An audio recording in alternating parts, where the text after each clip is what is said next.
Hi Leo, this is Jav. Welcome po sa ating channel. By the way, Leo, this is your weekly by tarot reading from October 6 to 12, 2025. Gamitin ang reading na ito bilang gabay lamang kung naka-resonate kayo, comment down. Tandaan, Leo, ito ay general reading. Kunin nyo lang po kung ano naka-resonate sa iyo. This is for you, Leo, ngayong October 6 to 12, 2025.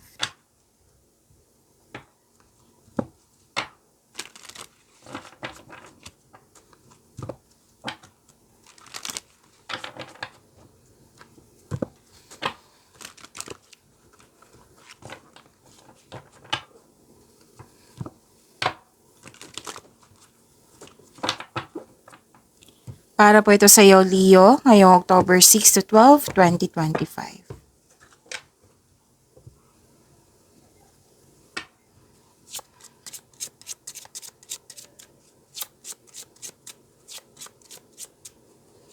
Angel number para kay Leo. Angel number 1414. Sabi po dito, possibilities. Building strong foundations creates stability and welcomes in possibilities. All possibilities exist and are amplified when gratitude is felt for the foundations that are in place. So to attract more blessings, let us say the power affirmation. Let us say, I am grateful for all that is and all that will be. I trust in the abilities of what I desire or something greater. So this is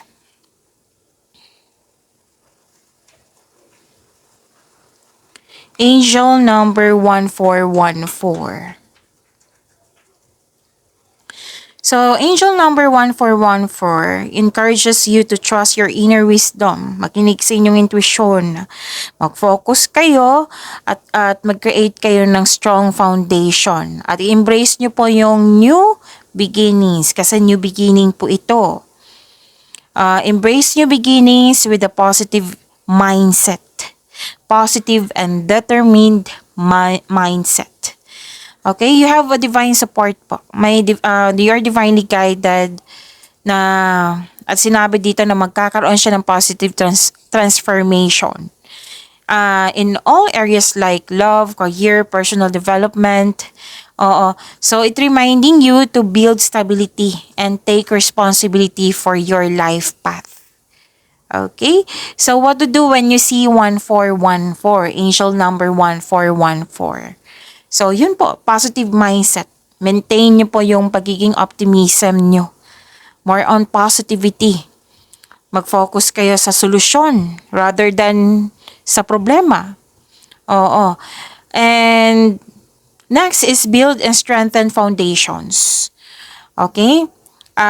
Kailangan na action, mag-create ng solid foundation, o gamitin nyo yung skills nyo, alagaan nyo po yung connection nyo sa isang tao. Okay, so may improvement din dito sa financial po. Okay, so next is trust your intuition. Makinig sa inyong intuition. Pay attention to your inner voice. And trust that you are on the right path. Nasa right path po kayo. So embrace your creativity. And communicate openly. Okay, so that is angel number 1414.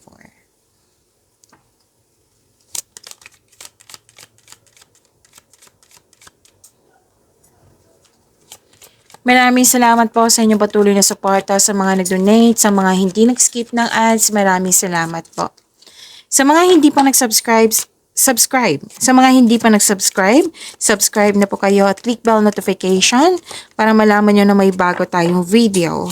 Para sa mga gusto magpa-reading, comment po kayo ng personal reading. Again, comment kayo ng personal reading and check my replies sa comment section. Leo, may mahirap kausap dito. Oo, so prepare yourself kasi mukhang stricto itong taong ito or mahirap lang kausap. Nang dahil sa ganyan nagkaroon ng delay. It might be nagkaroon ng delay sa pag-uusap. Pwedeng delay din nang dahil sa tutol siya. Pwede. O kasi may nakita ko ditong nahihirapan sa paggawa ng desisyon, nahihirapan sa paggawa ng aksyon. Okay, so yung situation na yan, magkakos yan ng delay. So, pay attention. And may dumating na news or information or di kaya'y opportunity na bibigyan mo siya ng agarang aksyon or reaksyon. Pwede din may balak kayong bisitahin or kayo ay nakatanggap ng bisita.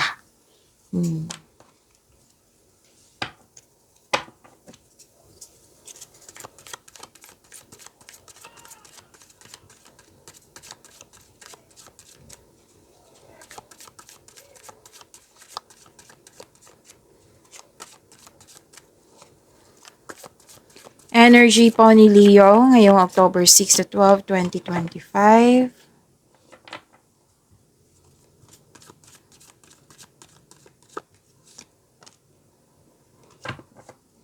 Kung may napansin kayo na repeating message, yan po yung pinupush ng card sa inyo. Like for example, nanood kayo sa inyong monthly Kabay Tarot reading, sa inyong daily Kabay Tarot reading, first half of the month of October, at dito din sa inyong weekly. At may napansin kayo na repeating message. Yan po yung pinupush ng card sa inyo na kailangan yung bigyan ng atensyon, solusyon at aksyon kung maaari po. So na yung energy ni Leo.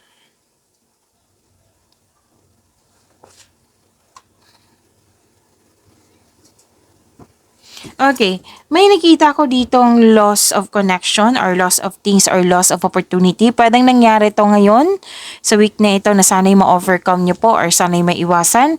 Or di kaya nangyari to sa nakaraan na naalala mo ngayon or may nagpaalala sa'yo. Okay? So, ang sabi ng card dito, believe in yourself. Think positive. Okay? Yan yung sinabi ng card nyo dito. Angel number 1414 na magkaroon ng positive mindset. Isipin nyo makakabangon kayo, oo, kasi tutulungan ka naman ng universe. Okay? And basta po may willingness, ma-overcome nyo po ito. Think positive na makabangon ka ulit. Kung ano man ito. Tapos, huwag po daw kayo mag-focus sa kung ano yung kulang sa inyo. Remember, this is energy ha, pwede sa personal life nyo, pwede sa love life, pwede sa career and money. Mag-focus kayo sa mind healing instead of suffering.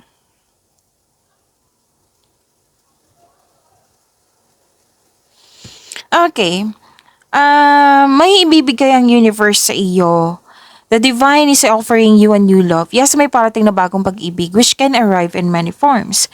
Pwedeng about love, pwedeng self-love, pwedeng new relationship, pwedeng new connection, bagong kaibigan, bagong kasamahan na magbibigay sa iyo ng love, peace, and happiness sa iyong buhay. Okay, so love yourself more. Yan ang sabi.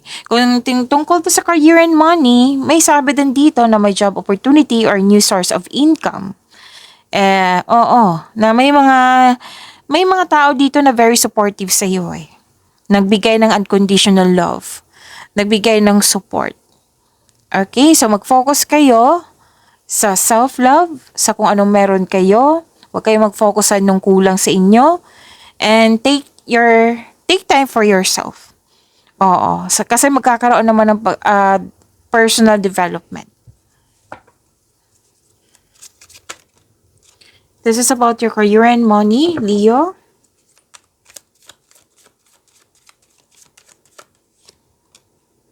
Andito po si Angel of Peace.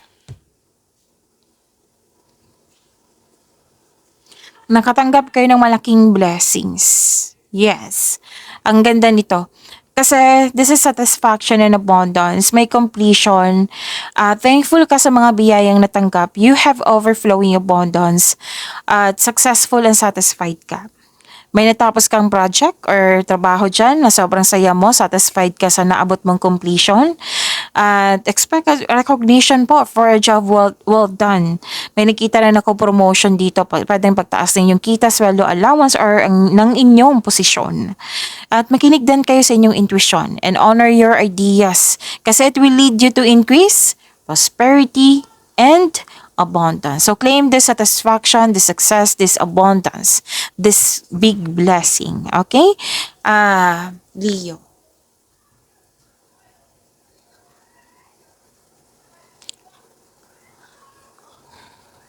Okay, may masungit kayong kasamahan dyan eh. Pero willing ka naman siyang intindihin. Willing mo siyang intindihin, nagbigay ka ng mahabang pasensya. This is good. Okay? And sa kaperahan, this card asks you to pay attention to your income at sa paggasta. So, control, monitor, pasok at labas ng pera. Andito po si Angel of Peace. To attract more blessings, let us say the power. Affirmation, let us say, I sense my angels' loving guidance around me. I sense my angels' loving guidance around me. Kung sa Tagalog pa, nararamdaman ko ang mapagmahal na patnubay ng aking anghel sa paligid ko.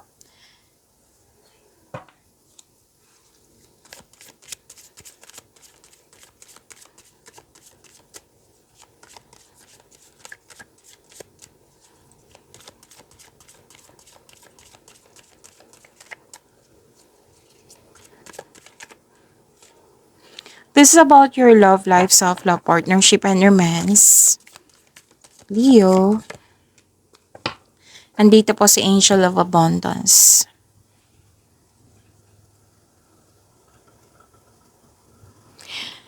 Okay, nakikita ko dito, may ganap na conflict. Pwede sa kaibigan mo, partner mo, sa family ba, or yung taong malapit sa'yo.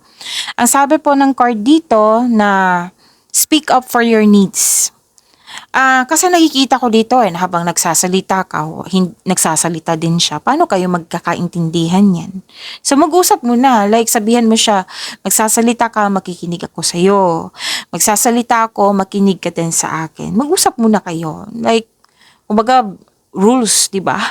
Oo, para magkaintindihan kayo. Kasi nakikita ko dito, nagsasalita ka, nagsasalita din siya, nagsasalita ka, ayaw niyang makinig kasi gusto niya siya muna. So, bigayan, kumbaga. Para, kung hindi man kayo magkasundo, gawa kayo ng adjustment para magkasundo kayo. Okay? So, may kinakaharap kayong challenges, pero huwag kayong mag-alala, ma-overcome mo rin ito. And sa mga single dyan, may advice ang card nyo po na huwag kayong matakot sa difficulties in love. Mag-put kayo ng clear intention. If you're not ready, then kailangan yan ng forgiveness sa inyong sarili, sa nakaraan, para magkaroon ng pasok ng bagong pag-ibig, di ba? Pero then may ganap kayong lahat, may ganap na pinagtanggol mo yung kaibigan mo o miyembro ng pamilya laban sa iba. Pwede din. Pero ma-overcome nyo to sabi ng iyong card.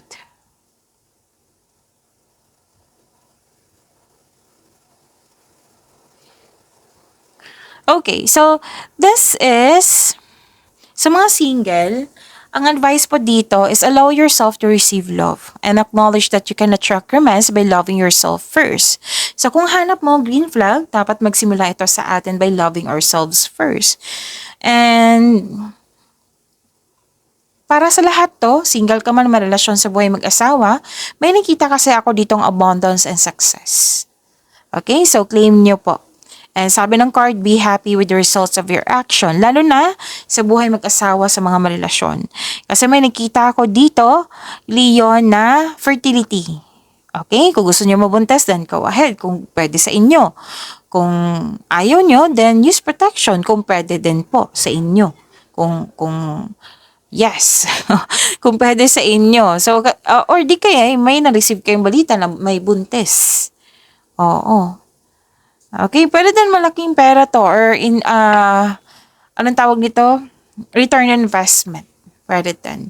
Kasi this is about, kasi astrology to, this is about love, beauty, money, creativity. Yan.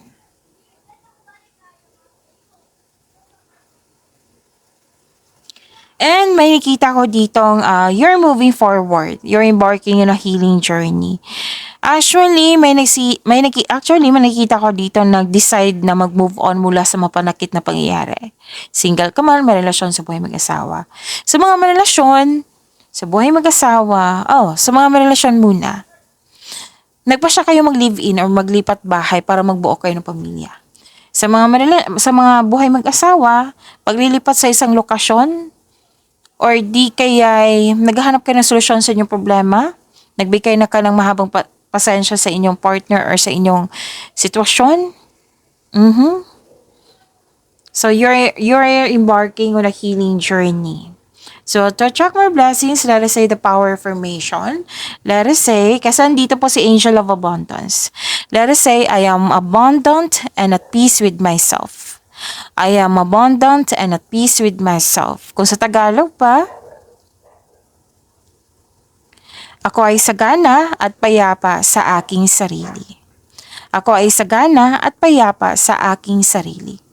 Pag-imanin niyo po yung blessings sa binigay sa inyo. Leo, see you tomorrow. Maraming salamat po.